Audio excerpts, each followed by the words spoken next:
Pornografia tem sido um grande desafio para tanta gente e a gente vai falar hoje mais um pouquinho sobre a importância da nossa dependência de Deus, a importância da dependência como sinônimo da própria vida.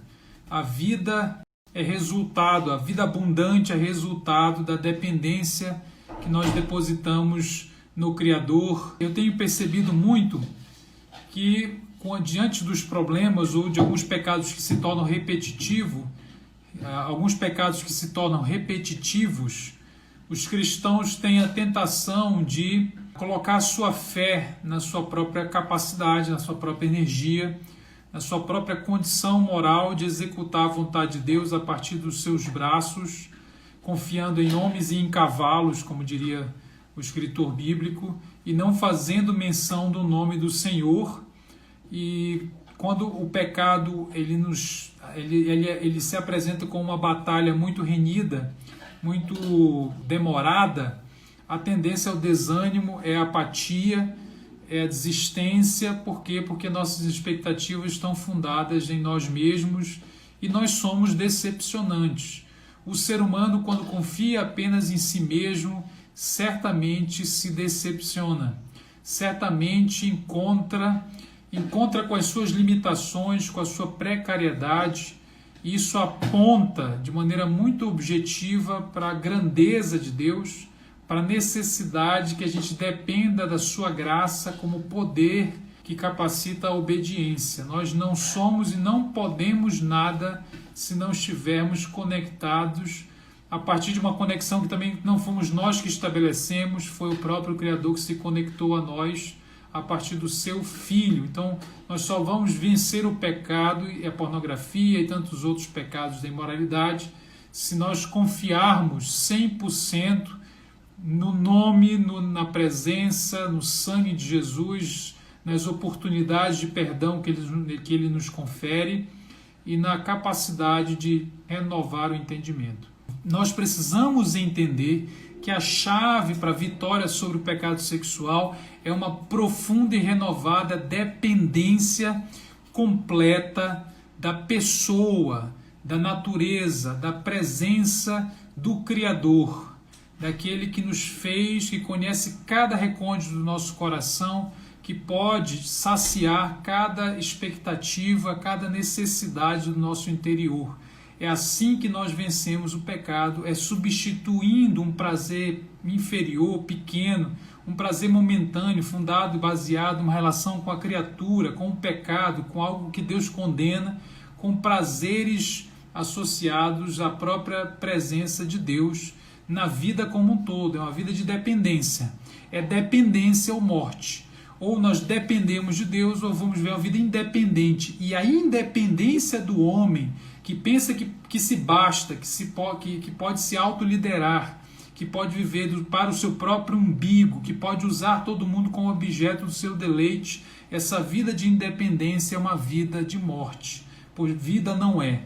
Então que nós nos voltemos a Deus, dependamos dele profundamente para sermos livres. Jesus disse, olha, sem mim nada podeis fazer, quer dizer, sem mim você não pode, você não tem a potência, você não tem a competência, você não tem a capacidade, você não tem a energia, você não tem o impulso, você não tem de onde tirar aquilo que você precisa para realmente viver a vida abundante. Sem mim é sem vida, sem mim é sem nada. Não há outra opção, não há outra jornada. Ou é a morte na independência de Deus, a tentativa de moralização no próprio braço, ou é a dependência que nos torna vivos e nos faz florescer como plantas fincadas junto aos ribeiros de água. Que essa seja a sua vida com Deus.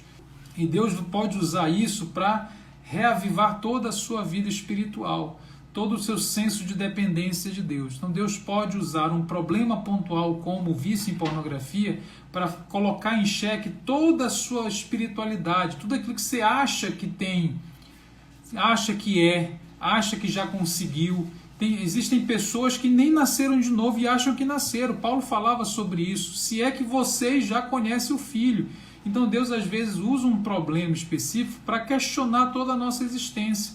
Tudo aquilo que a gente acha que está vivendo, para tirar a cegueira dos nossos olhos, para curar os olhos do nosso coração, enxergar que talvez nós estamos muito longe da sua vontade. Ele quer nos conduzir com esperança, com alegria, nos conduzir para a sua vontade. Porque esses problemas ligados às compulsões, ligados à sexualidade, eles são apenas sintomas. Você tem aqui o pensamento que gera um desejo, que está cercado por muitos estímulos, e você vai vivendo dessas práticas como sintomas de um problema muito mais embaixo, muito mais basilar, muito mais da raiz do coração, que tem a ver com, como eu disse, talvez sequer vivemos realmente um novo nascimento, precisamos ser resgatados mesmo de uma maneira mundana de pensar. Ainda pensamos como gentios, como diria o Novo Testamento, e precisamos de um novo nascimento.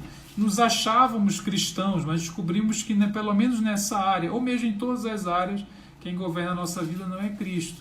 E a gente é salvo quando entende Cristo como Senhor e Salvador. Senhor e Salvador. O incômodo que a pornografia produz no seu coração e na sua vida espiritual pode ser uma porta de entrada para uma reflexão sobre toda a sua fé. Toda a fé que você viveu até aqui. Talvez você nasceu no lar cristão, aquilo que você herdou dos seus pais, como é que é a relação que você tem com a fé cristã. Então esses problemas apontam para outras áreas, e quando a gente vai cavando, a gente vai encontrando mais coisas. Então qual é a maior evidência do novo nascimento? O que não temos que deve nos levar a crer que não passamos por essa experiência? Isso é uma pergunta muito, muito oportuna. Por quê? Porque nós acreditamos, até mesmo pelas declarações de fé das igrejas, né? Principalmente as igrejas mais reformadas, incluindo inclusive igrejas pentecostais, o que a gente crê? Que nossa justificação é pela fé. A salvação é pela fé. Quer dizer, nós somos salvos só pela fé. Mas a fé que salva nunca está sozinha. Essa frase eu vou repetir com calma, dentro da pergunta. Qual é a evidência de que eu fui salvo? Então nós acreditamos que somos salvos só pela fé. Mas a fé que é a fé salvadora, ela nunca está sozinha. Ela sempre vem acompanhada. Ela produz um resultado como consequência da própria existência desta fé viva, fecunda. Ela produz um resultado, primeiro, de arrependimento, segundo, de boas obras e terceiro, de perseverança. Então, 3 elementos que acompanham a fé salvadora de maneira inelutável, sempre presente. A salvação não é pelo arrependimento, a salvação não é pela obediência das boas obras, a salvação não é porque eu perseverei, não é assim. Você é salvo porque crê na justiça de Cristo, nas obras de Cristo, no que Ele fez, e é feito filho, é feito santo, é feito justo, imputado sobre você a justiça de Cristo. No entanto, a fé, quando realmente salvou alguém, a evidência vai aparecer como consequência natural daquela fé verdadeira que está ali. E essa fé, ela se apresenta através da disposição interna de se afastar do pecado, é a disposição do arrependimento. E se apresenta a partir do desejo e do caminho de obras, das obras que foram preparadas para aqueles que são santos antes da fundação do mundo, para que andássemos nela. E também na perseverança. Agora, nenhum desses elementos é perfeito. Claro que o arrependimento perfeito não existe, porque senão não teríamos mais pecado. A perseverança existe exatamente porque a coisa não se realiza de maneira automática. E as boas obras, evidentemente, que ainda são em parte, porque só seremos perfeitos na consumação de tudo quando Cristo voltar. Isso é muito importante a gente refletir, né, através da tradição cristã. A evidência do novo nascimento é o que a gente pode considerar o arrependimento. O que é arrependimento? É só mudar de mente? Não é só isso, tá? Porque algumas pessoas acham, mudei de mente, eu me arrependi. Isso é parte fundamental. Mas o arrependimento tem um outro componente ligado inclusive à tradução da palavra metanoia e dos contextos no qual essa palavra aparece no Novo Testamento, que significa o quê? Uma disposição interna de se afastar do pecado. É uma disposição prática, não apenas emocional, porque arrepender parece que está ligado muito ao remorso, à emoção, à tristeza, né? A tristeza por causa do pecado. Claro que o pecado entristece, mas não basta entristecer para se arrepender. Precisa uma disposição interna da vontade do indivíduo de se afastar daquilo que Deus condena. Então gera uma conversão moral, ética, o arrependimento. E as outras coisas também. A evidência da própria perseverança. Santidade não é nunca cair, é sempre se levantar. Santidade é um crescer em justiça. Santidade é como a luz da aurora que vai se fazendo no dia perfeito. Portanto, não é dia perfeito, mas que persevera e levanta e prossegue.